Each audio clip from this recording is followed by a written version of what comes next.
For 25 years, Mike's has been making lemonade the hard way.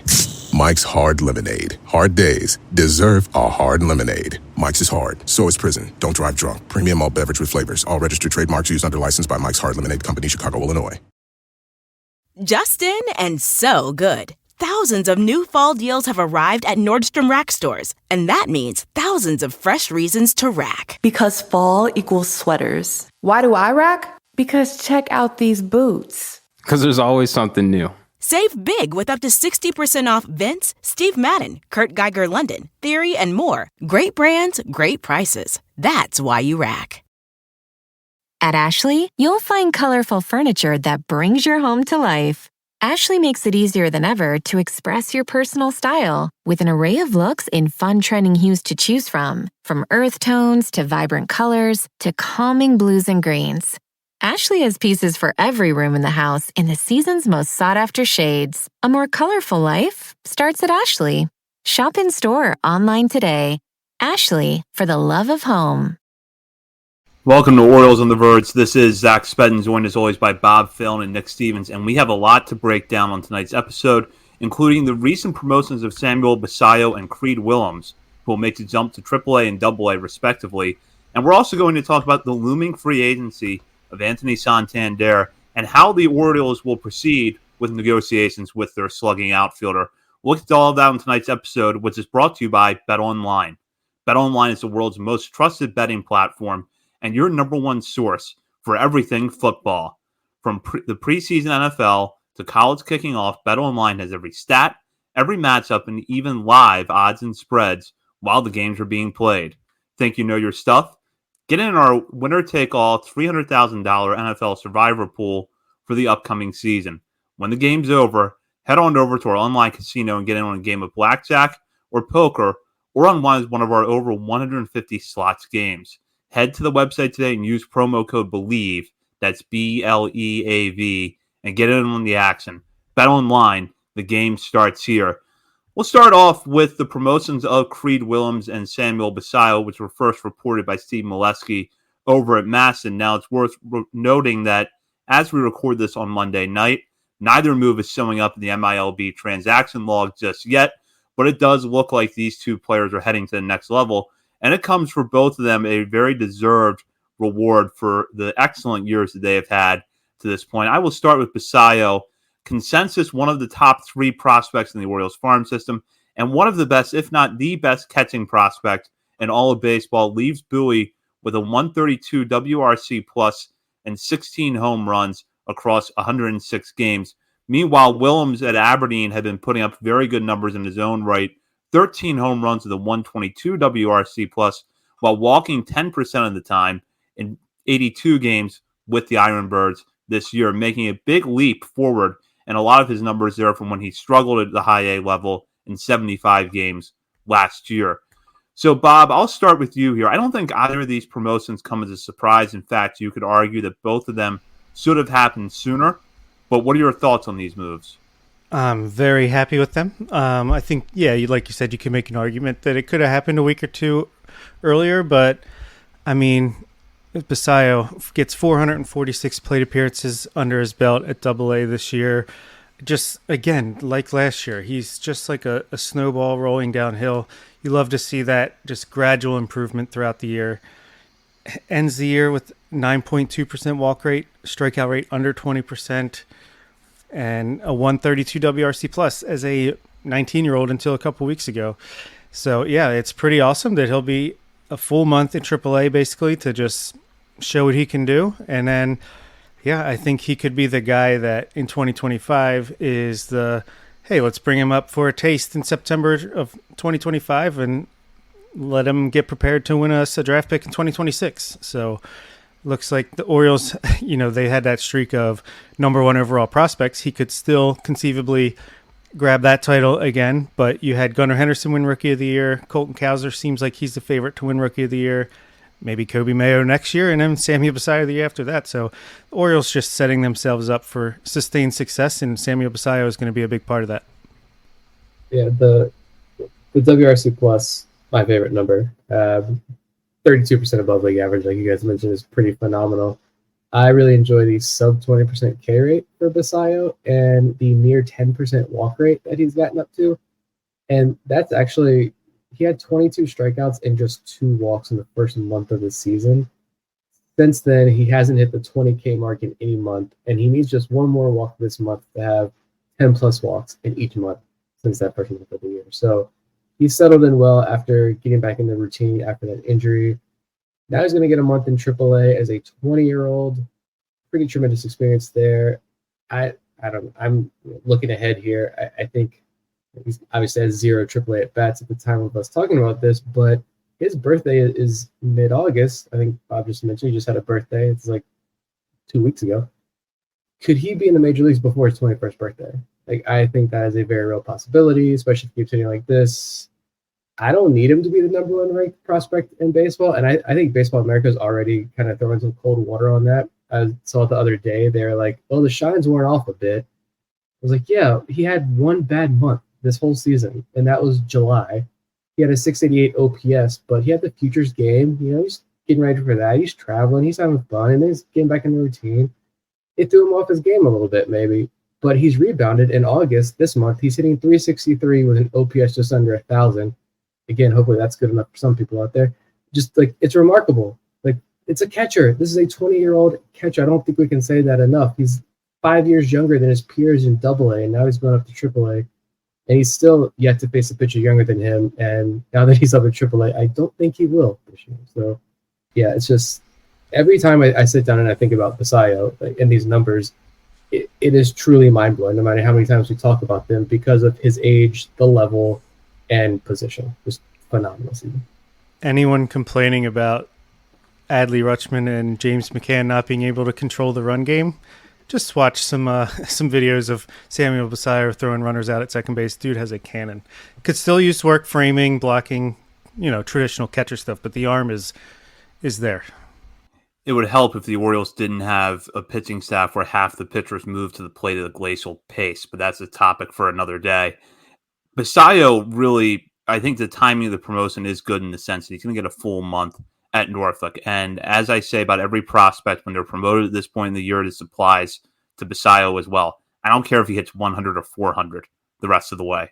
The fact that he's going to get the opportunity and get that runway to introduce himself at AAA when he's healthy, coming off a hot stretch at AA, to me is really important because catchers have long development curves. That's true of any player, maybe outside of Adley Rutschman, but Rutschman was just different. So what Basallo and what Willems, who we'll get to in a moment, have done so far has been impressive. For what I see for Basallo for the next 12 months, I do think he's going to spend the bulk of that time at Norfolk. But at the same time, if he hits and the Orioles, can bring him into a situation where maybe he gets at bats late next season at first base or DH, catches here and there, but not often, I could see it happening. So regardless, though, I think you can now start to talk about him as an everyday major leaguer by opening day 2026, assuming everything goes well with health and production. Yeah, absolutely. And I could see a scenario where it's June of 2025 and he's carrying an OPS over 1,000 at AAA and just looking like he's grown even more, just developed more over the offseason into next season. Didn't get off to a slow start thanks to injury. He's tapping into his raw power more in game, and we're just like, okay, it's time. And then if it doesn't work, you can do the Kobe Mayo thing where you send him back down until September and keep that rookie eligibility. But yeah, I think it could go a lot of different ways, but I'd say 2026 opening day is probably as late as it's going to get now for his major league debut. Let's go to Willems now, because Willems is a player who has come a long way in his career, but it has not been without its ups and downs. He got that first run at Delmarva back in 2022 with very little to no short season experience. I think just a handful of games in the FCL before he was promoted there. Struggled there, went back to Delmarva to start last season, tore the cover off the ball for about a month or a month and a half, and then was promoted to Aberdeen where he struggled. He went back there this year and really turned it around offensively. The walk rate went up from 8.4% to 10.7%, while the strikeout rate dropped drastically from 27.7% all the way down to 20.9%. And in the process, the power actually went up for Willems. 13 home runs in 82 games as the Ironbirds this year and 326 plate appearances compared to 9 there last year and 311 plate appearances. Not to mention the WRC plus jumping from 60 a year ago at high A to 122 this year. And everything that we see and hear about the defense for Willems has been pretty positive to this point. Not to mention that when he's over at first base, he looks pretty good there. So what are your guys' thoughts on him at this point? I think if we didn't have Samuel Basallo on the team, we'd be like, oh my God, a 21-year-old catcher, a high school drafted prospect has made it to Double-A this season. Like, wow, what growth he's made year to year. I just think we'd be a lot more excited about Creed Willems if it wasn't for Samuel Basallo. But that said, for me, like, that strikeout rate, I mean, that's aces right there. A little bit under 21%. Walk rate's almost 11%.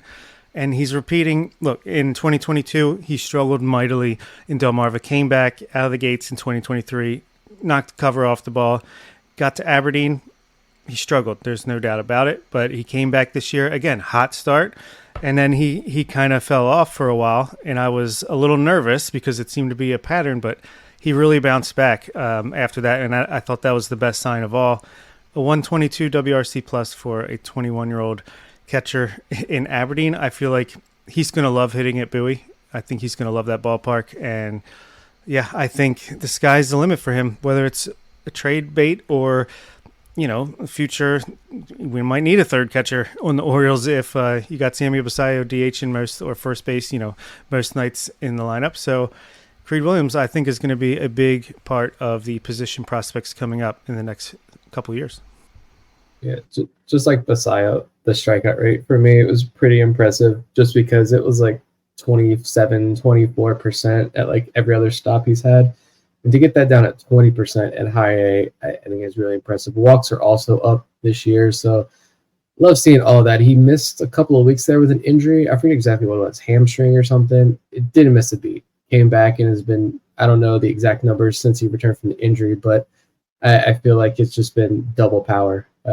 He had 2 doubles, I think, in his last game there at high A, going 3 for 4.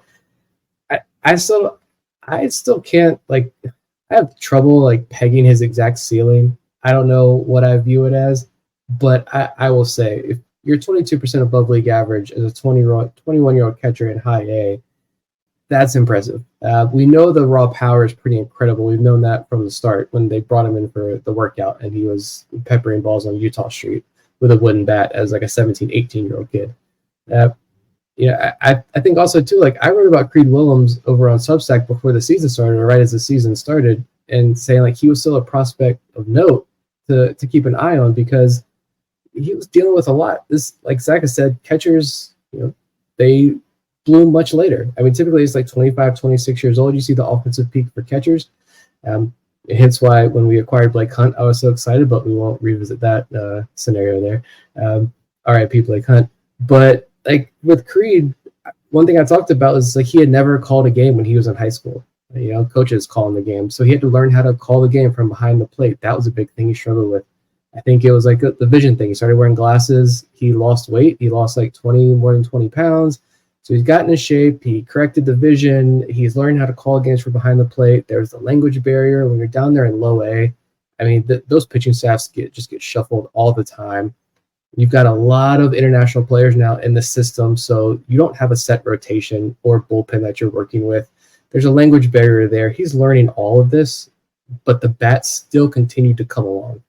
And so I think he's going to get up to Bowie, and honestly, like he's probably going to suck for the next month. Well, they only have, 3 weeks left, 2 weeks left.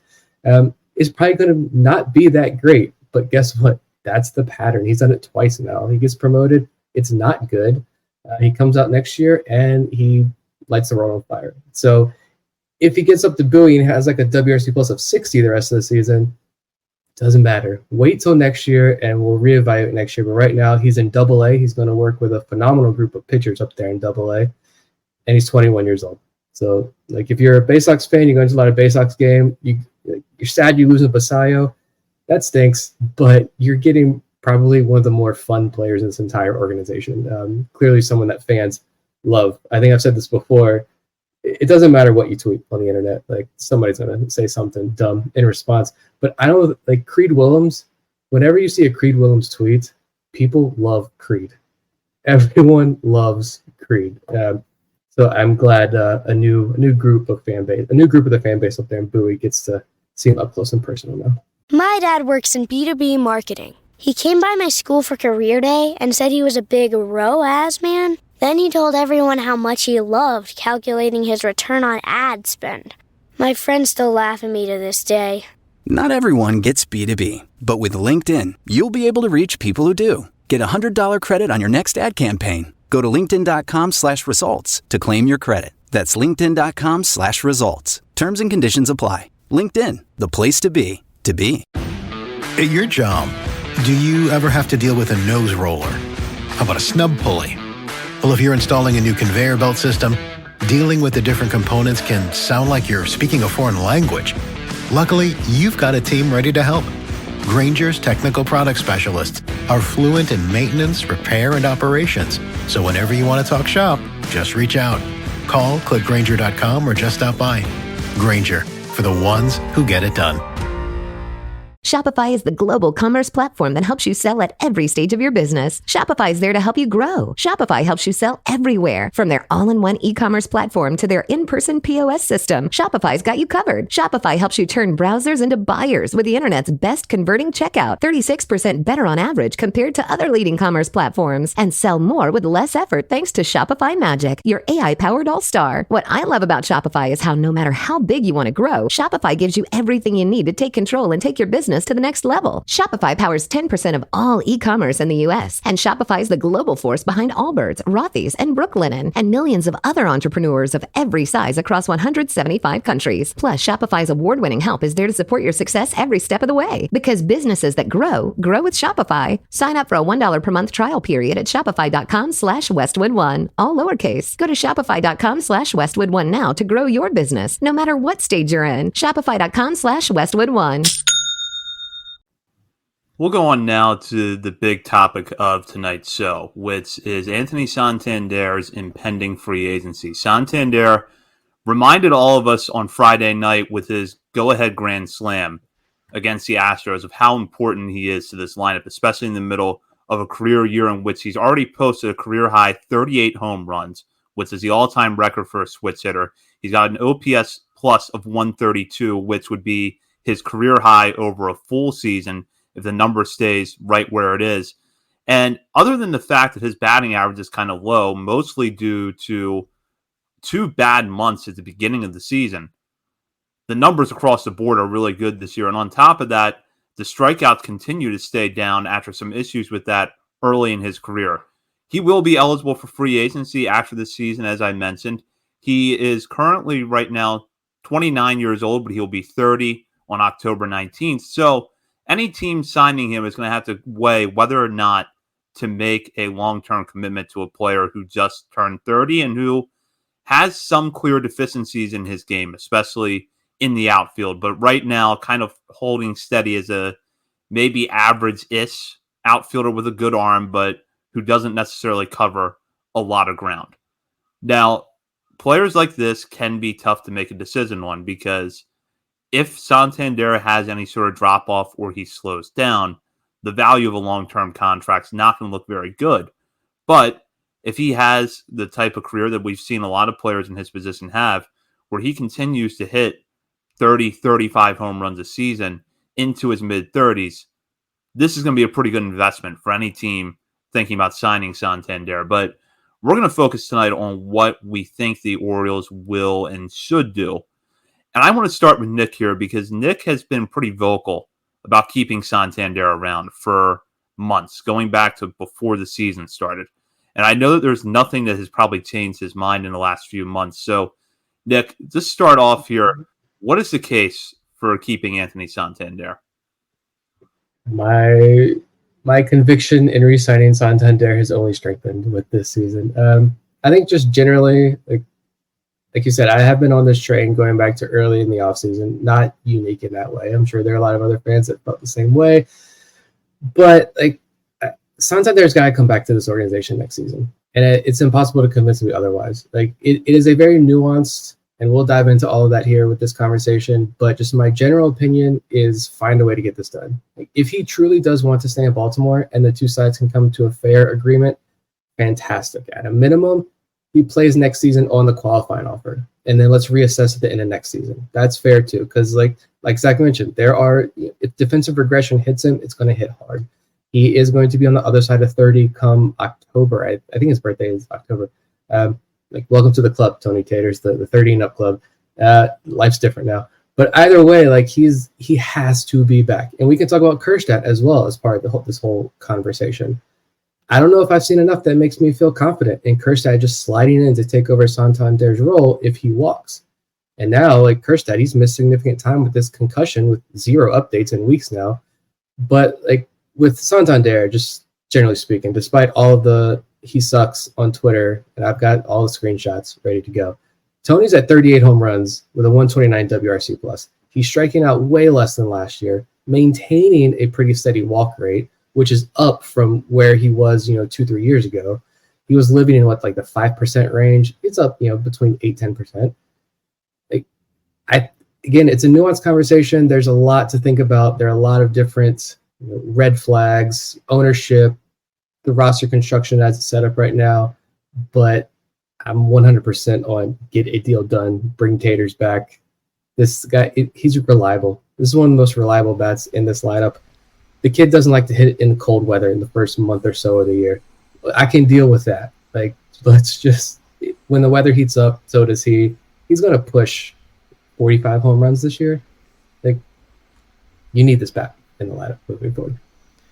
Yeah, completely agree. Bare minimum, like Nick said, you have to bring him back on that qualifying offer. So you have to offer the qualifying offer to him. If he accepts it, fantastic. If he declines it, I'm signing him to a 3 to 4 year extension just because, I actually think the defense has been better this year than it has been maybe in at least a few years. He's not going to win you any range awards, but he's going to make the catches that he gets to, and he takes good routes. So I think he can at least be a part-time right fielder at Cannon Yards for a few more years to go. The fact that he's got a 129 WRC plus, strikeout rate under 20%, and his BABIP is 219. I mean, just imagine if he had an batting average for balls in play. I mean, he's hitting the ball. Fly ball rate is 57%, which is crazy.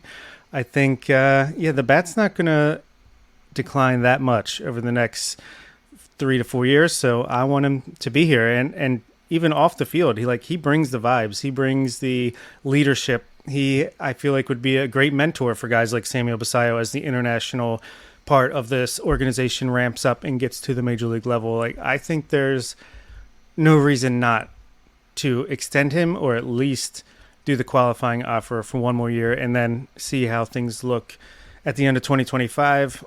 There were times when I thought Santander should go. That time has passed, and I want him to be here for at least 1 more season, hopefully 3 or 4. Yeah, there's no harm in giving him the qualifying offer because if he accepts it, great. You've got him back for another year, and then you can you can kick the decision about what to do with him long term down the road. If he declines it and you don't re-sign him, then you get draft pick compensation. So there's really no downside to giving him a qualifying offer. One thing I wanted to bring up too about Santander is that he did have a lot of injury issues early in his career, but he's largely past that now. You go back to 2021, he played in 110 games, and I think for most of that season, he was playing through some stuff, which is why the numbers dipped down a little bit that year. But in the last 3 years, 152 games, 153, and he's at 126 as of this recording on Monday, August 26th. So let's say he probably ends up around 150 or so games again this year. I don't really see any durability issues with him. It's just more so how is that body going to age? And one thing that I think Orioles fans may feel a little bit hesitant about with Santander is that players with similar profiles have gotten contract extensions from the Orioles, and it didn't work out. And I'm talking about Mark Trumbo and Chris Davis. I think Trumbo is a little bit better comparison than Davis because I think with Davis. We knew at the time that was considerable risk. And frankly, I don't think that you're going to see that kind of contract in the game again because of the way things worked out for him and for Ryan Howard. But Trumbo was coming off a career year, got a 3-year extension with the Orioles. That didn't pan out at all. Now, what in your guys' minds would make Santander a little bit different than, say, the 2017 version of Mark Trumbo? He can play defense. He's a little more athletic switch hitter. I think he just melds well with the organizational philosophy and the hitting coaches. I feel like it's just a match made in heaven. I feel like he's not as stiff. I don't know. I mean, that the risk is there. There's no doubt about it. I thought Trumbo was older than he actually was when he signed that extension. So it's pretty similar in age as well. So that's a possibility. But to me, it's just a gut feeling that I don't think he's going to pull Trumbo, but it is a risk. I mean, I think I get all the risks there are very clear and obvious, and I'm not going to argue them at all.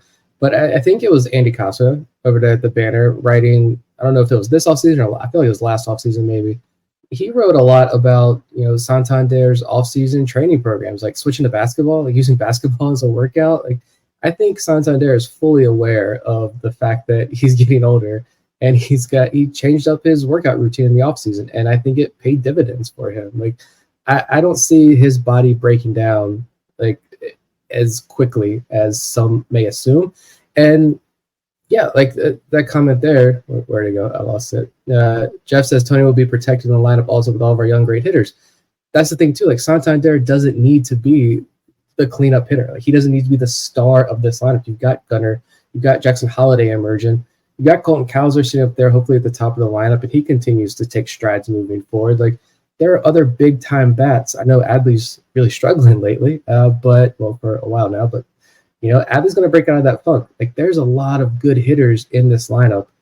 Santander doesn't have to be the star of it, but he's going to be a well above average hitter. That, like, if he's like your fourth best hitter in the lineup, that's a pretty dangerous lineup in baseball. But yeah, I'm not too worried about him physically. And you could move him to first base DH type over there. Like, if you need to, we'll see how long Ryan Mountcastle is for the roster. I don't know. I don't want to go down that whole rabbit hole, but like, there are options where if he does regress a little defensively, 2 years from now, if he signs like a 4-year deal or something, there are other ways to keep that bat in the lineup and protect him even more. Yeah, I was actually going to bring that up, that he could just see more and more time at first base DH as the years go on. And, he's probably not going to be your 3 hitter for, the vast majority of the extension, if that's what they happen to do. But him in the 5 or 6 hole, are you kidding me? That would be some dangerous wood in the middle of the lineup. And there's really 2 sides to this coin if Santander does hit the open market, and it's the willingness of other teams to sign him and the willingness of the Orioles to bring him back. And we'll look at both of those in this conversation, but I'll start with the Orioles. In the Mike Elias regime, they have not handed out a long-term contract, really of any sort, whether it's been through free agency or extension. And you would have to think that there's going to have to be some ownership level conversations if you're going to commit, let's say, somewhere in the range of 20, 22 million annual average value for Santander, which right now might be a little bit on the high end, but it's a fair number. So you keep him around. I guess my 2 questions would be, at that point, are you expecting more ownership to put urgency behind the issue? Or do you think that Mike Elias and his regime are going to look at Santander as someone worthy of that investment, with or without the interference of ownership, to say, you have to find a way to keep this guy? I don't think ownership is going to be involved or a problem. I think we saw with the Eflin trade that Rubenstein and company are willing to pony up the dough if Mike Elias and company think it's the right move. Question is, will Mike Elias and Sig and all them think that a 3+ year deal is worth it for Santander? I guess that's the question we'll find out, but I think it'll be a completely front office decision either way. Yeah. A year ago, like, I had no expectation of Santander getting an extension. Not even confident they would extend him the qualifying offer out of fear that he would accept, and they'd have to pay him that money for 1 year. And it's like, we know in the previous regime, I don't know what the qualifying offer is going to be for next. Is it like 24, 25 million or something for next year? Either way, like that's like $8 billion in the Angelos land of whatever he smokes. Like that, as I mentioned before, though, with this new ownership came in, they said all the right things. It was this beautiful honeymoon period. They hadn't done anything though except throw hats in the crowd, buy some beers, and like at the end of the day, they're still billionaires who came together to buy this team for one reason, and that's to make money. I don't think you can let the rah like go team kind of fool you. Like they're in this to make money. But the trade deadline, like Bob mentioned, the trade deadline, some of the quotes from Elias that came up from the trade deadline, that has made me feel a lot better about what we could potentially see this offseason. Still don't know how this team is going to operate, though, when it comes to the offseason and extensions. We don't know if Mike Elias does have that financial backing.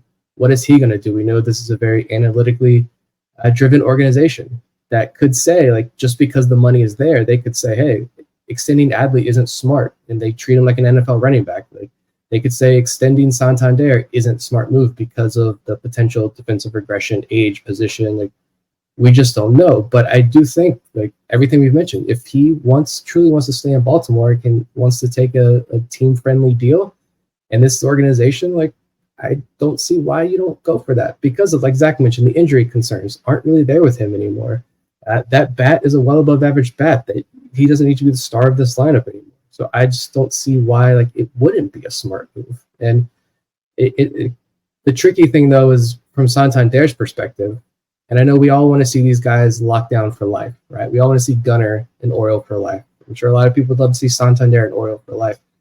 But these guys, like they gotta, I don't, maybe it's just me, but like if I'm in their position, like I gotta put me first. I gotta put my family first. Santander could get a big fat bag in free agency this offseason if he truly wants to. Soto is going to be the crown jewel of that free agent class, at least among outfielders. But after Soto, I was looking at the list earlier. I think Cody Bellinger might be. I think there's like a team option or he's got some type of option. But after Soto, it's Santander. It might be like Tyler O'Neill might be the next best outfielder. Like it's not very deep outfield class. So anyone actively pursuing Soto, if they don't land Soto, they could turn to Santander and say, hey, like we were willing to pay Soto this amount. We'll give you way more than what you want for Santander because we're going to pay less for Santander and still get a pretty good player. So I don't know. I don't know what the contract would look like. We have no clue how this front office is going to operate, but I don't see how it doesn't make sense, to be honest. If you're a facilities manager at a warehouse and your HVAC system goes down, it can turn up the heat, literally. But don't sweat it, Grainger has you covered. Grainger offers over 1 million industrial-grade products for all your operations, including warehouse HVAC maintenance. And even better, they offer access to experts and fast delivery, so you and your warehouse can both keep your cool. Call 1-800-GRAINGER, click Grainger.com, or just stop by. Grainger, for the ones who get it done. For 25 years, nothing has tasted better after a hard day's work than a Mike's Hard Lemonade. It's because since day one, Mike's has been making lemonade the hard way. We use 3 kinds of lemons, all hand-picked from family farms, then blended to perfection and cold-pressed to create the epic hard lemonade you know and love. Mike's Hard Lemonade. Hard days deserve a hard lemonade. Mike's is hard, so is prison. Don't drive drunk. Premium malt beverage with flavors. All registered trademarks used under license by Mike's Hard Lemonade Company, Chicago, Illinois. At Ashley, you'll find colorful furniture that brings your home to life. Ashley makes it easier than ever to express your personal style with an array of looks in fun trending hues to choose from earth tones to vibrant colors to calming blues and greens. Ashley has pieces for every room in the house in the season's most sought-after shades. A more colorful life starts at Ashley. Shop in store or online today. Ashley, for the love of home. Ready to level up your career? Text DISH to 44043 now to dive into a world of exciting technician opportunities at DISH. From cutting-edge technology to a supportive work environment, DISH offers the perfect platform for your success. Connect with us today to discover how you can be part of a dynamic team driving innovation. Connect today and join the DISH family, where innovation meets opportunity. Text DISH to 44043 to kickstart your journey towards a rewarding career. Well, and Nick, that's a good point that you bring up because that's where I was going to go next to this conversation, which is how other teams are going to approach this. Because when you get past Juan Soto, next year's free agency class for hitters, especially outfielders, thins out quickly. And we know that realistically, with the price that Soto is going to command, there are probably only 2 or 3 teams that have a legitimate shot at signing him. That are going to be going for him, especially if it's going to be a long-term deal. So, in theory, someone could decide to jump the market on Santander knowing this is the next best thing. We could get him for much less than we're going to get Soto and still improve our lineup.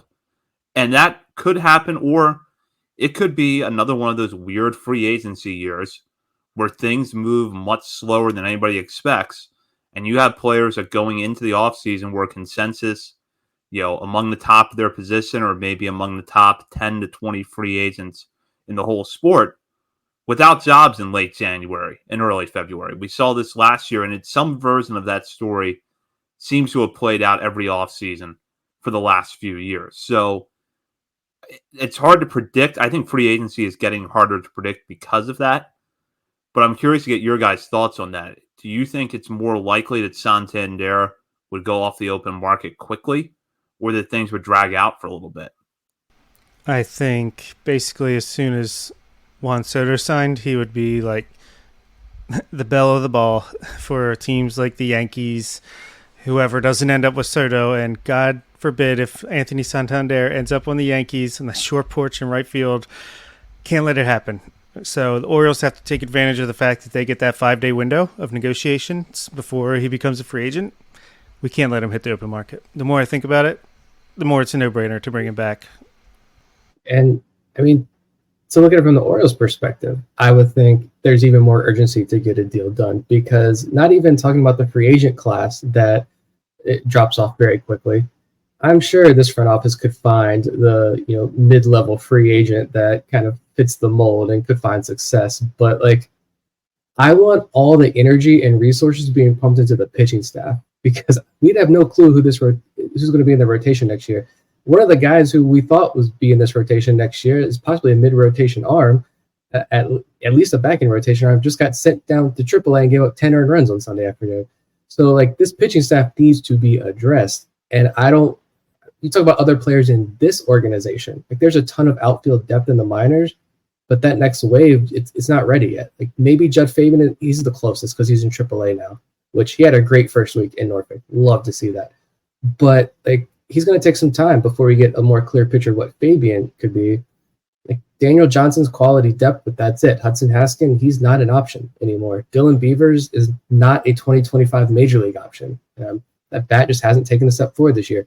Other than that, who else is there? Vance Honeycutt's played less than a week in Delmarva, and the next group of guys are 19, 20-year-old international kids who are in Delmarva and Aberdeen. So, there's really no one else waiting in the wings to take over that spot except Kjerstad. And I don't know if we want to have a conversation about Kjerstad, but I don't know how you guys feel about it. But like I said, I don't feel confident in bringing in yet another rookie. Well, I don't even know what his rookie status is anymore. It's all over the place. But an unproven player like Kjerstad, when you've got a proven commodity right there in Santander, I get there's all the data points to the H cliffs, and the H cliff is talked about so much, and it's a thing because it's real and the data proves it. But he's 29, getting ready to turn 30. He's not 40 years old. I don't know. Yeah, and we've seen that you can't just count on a hot prospect, no matter how highly regarded they are. You can't just count on them to come up and immediately contribute to the level that they would eventually do. So, yeah, I think you're going to need at least 1 or 2 veterans, and Anthony Santander is number 1 on the list. I don't know if everyone wants Ramon Arias back for another year. At this point, I kind of wouldn't hate it, but yeah, it's tough with Kjerstad because I really had hoped that by now we would have some clarity on that. How soon is he going to be ready for the major leagues to at least be an everyday player? What kind of hitter are we actually looking at? Is it an all-power, no-contact type of hitter where it's going to be more of a Joey Gallo, or is he going to be more than that? And I still think he's going to be more than that. But unfortunately, because of the concussion issues, we just haven't seen much of him this year. And this is kind of valuable development time because he could either be up in the major leagues, benefiting from, at a minimum, 2 or 3 days a week in the lineup, or down in AAA raking. And he's not getting that opportunity right now. I will say that I don't think Santander and Kjerstad are mutually exclusive. You could find a way to fit both on the roster if you really wanted to. Is it a redundancy? Yes, but this year has proven that if nothing else, sometimes redundancy isn't a bad thing because injuries are going to happen. So if you have Santander and Kjerstad on next year's roster, they can find a way to make that work. Yeah, my just thing with Kjerstad was just like I said earlier in the year that when Kjerstad got sent back down to AAA and there was the uproar over that, I felt like that was because the front office knew that there's a very real possibility that Santander may not be back next season, and Kjerstad could be that guy in 2025. So every day at bats in AAA, we're going to be better for his long-term development while Kyle Stowers can sit on the bench and be the part-time major leaguer because like that's who he is. Kjerstad hopefully is not. But now, like, it's been almost a month with this concussion issue. Do we see him back at all this year? Like, I don't know. Again, we've had no updates on this, not that I've seen or read. I don't know if I missed it, but we don't know. We've seen it impact guys for months. It's not always like, I think Enrique Bradfield Jr.'s case, he got really lucky. He was out, 2 weeks maybe, came back and has been knocking the cover off the ball ever since he returned from his concussion IL stint. But, we just don't know what impact it's going to have on Kjerstad. And I know he's a bit of a special case because COVID, that 2020 season being wiped out, that was his final year at Arkansas, then the myocarditis. I know he's been a special case. He still flew through the minor leagues, but he could be 26 years old next season with barely 100 major league plate appearances. He's limited defensively. He's almost unplayable in left field at home. He needs work to play even first base. I can see it going either way. Like I can see Kjerstad getting past the concussion symptoms, having a strong offseason, and having a Colton Cowser-like spring training. We all assumed at the beginning of the year that was Kjerstad's job, and Cowser took control of it. I could see next year Kjerstad taking control of the situation and winning the job in spring. And if Santander's back, like Zach said, it's not mutually exclusive there. We'll figure it out come March, how to get both these guys in the lineup and how to get everybody in there. Or like Kjerstad could be moved in the offseason as part of a trade for additional pitching. I wouldn't hate that either, especially if you bring Santander back. So I don't know. I'd rather find a way to work Mayo's bat back in the lineup in 2025 and get him settled in and put all the energy into addressing this pitching staff because that looks bleak next year. It's the new thing that I get frustrated to think about because there's so many moving parts. And I would appreciate some more clarity, but I know it's the middle of a pennant race. We're not going to hear anything about any extension talk or anything over the next month or so while the playoff battles are finishing up. Yeah, honestly, I'm starting to lean towards bring back Santander for 3-4 years, use Kjerstad as a trade chip. Not that I wouldn't love to keep him and have his bat in the lineup because I do believe in his bat. He's not like a Kyle Stowers where it's like, oh, it's never going to work out or it's a flash in the pan possibility. I like the kid, but we've seen this team is not going to rely on rookies very much. And like you said, we're going to have Kobe Mayo getting him in at the end of this year into next year, Samuel Basallo behind him. Let's focus on these guys that could be like superstars for the next 5+ years and use Kjerstad to get an arm because like you said, the starting pitchers, we don't know what we got exactly going into 2025 other than Grayson Rodriguez and a bunch of depth, no real like obvious guys, maybe Dean Kramer. So whether it's him or Ryan Mountcastle, who for the record since June 2nd, almost 300 plate appearances, almost 3 months of baseball, has a 83 WRC plus. That's not going to cut it for a first baseman in the American League or at baseball in general. He's got a 118 ISO in that time. Like, where did the power go, Ryan Mountcastle? So, yeah, there's ways to make this work better next year. You let Kjerstad go for a pitcher, Mountcastle. You find a way to trade him for a reliever or a starter or a combination with another guy. You get Santander more action at first base. you make it work for everybody. I know we're going long on this. We still have a ton to talk about in the next part, but I almost wondered too, if throwing out all the scenarios there, I almost wonder if there could be a possibility where, Kerstad is back next year. He's healthy. He's good to go. You bring Santander back on an extension. And what if Kerstad becomes like the new Kyle Stowers, like a better version of Kyle Stowers, and he's kind of bounced around between AAA and the majors, and he's the up and down guy and a bench guy. Like, I don't see that out of the realm of possibility either for his role. Again, it depends on where his development goes, but I don't know. I could see that being a potential option as well. Yeah, absolutely. And I'll wrap up here with this. I think we're all in agreement that we would keep Santander around. What would your price be for doing that? And I'll start with Nick.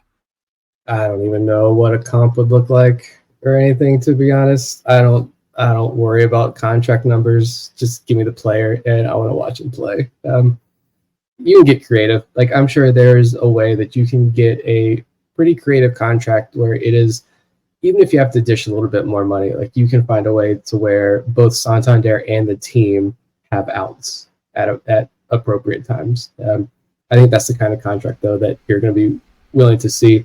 And if this financial backing is legit and ownership is like, maybe you don't have a blank check, but you've got a fat check behind you, and this front office says we do want him back, then, we see maybe they overpay a little bit. Like we talked about before, the payroll is not very large. You can afford to overpay a little bit, and maybe he doesn't live up to the entirety of the contract, but you get 2 good years out of him. It's worth the extra money you're going to have to spend. Yeah, I was thinking something like 3 years, 70 million, 4 years, 85 to 90 million. And I think that would do it. It's like Teoscar Hernandez money that he got from the Dodgers, but just over 3-4 years. So that seems about right. And I mean, he did give the Orioles a pretty good break for his final arbitration year. So if he wants to be here, I think that should be plenty to get the job done. Yeah, I lean towards overpaying for a 3 or 4 year deal rather than doing a straight 5-year deal. The other scenario that I would maybe do is a 5-year contract, but like Nick said, there are outs in that deal for both him and the Orioles. So let's say that he hits 35 to 40 home runs in each of the first 2 seasons of that contract, and he thinks he can get a better deal somewhere else. He can opt out. And by that point, some of the outfielders in the lower levels of the system now are going to be ready to go in the major leagues, hopefully. Or the Orioles, after year 3 or year 4, think there's some real regression coming. They opt out of their end of the deal. I think that there are ways that you can be creative with that. But when the offseason does get here, which could be 2 months from now, it could be 6 weeks from now, who really knows? But when the offseason does roll around, we'll talk about Santander again, as well as some of the players who could be implicated, whose status of the team could be shaped by Santander staying around. We touched on Heston Kjerstad and Ryan Mountcastle tonight, but we didn't talk about Ryan O'Hearn.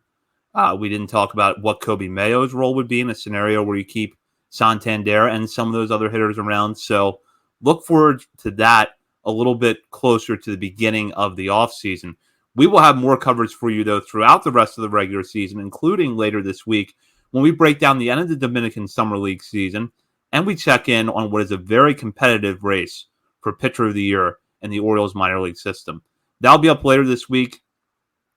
But in the meantime, you can check us out on our many social media channels, including Facebook, Instagram, Threads, X, TikTok, and YouTube. We're also over at Substack, OriolesOnTheVerge.substack.com.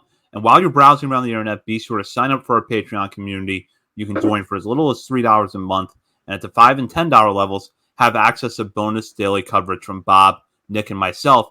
And as a programming note, we will be giving you our September Top 50 update next week.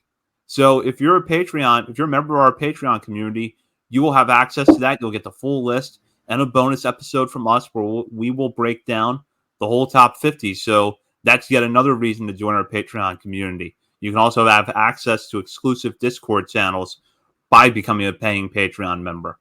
For Bob Phelan and Nick Stevens, this is Zach Spedden. You've been listening to Orioles on the Verge, presented by Bet Online and part of the Believe Podcast Network.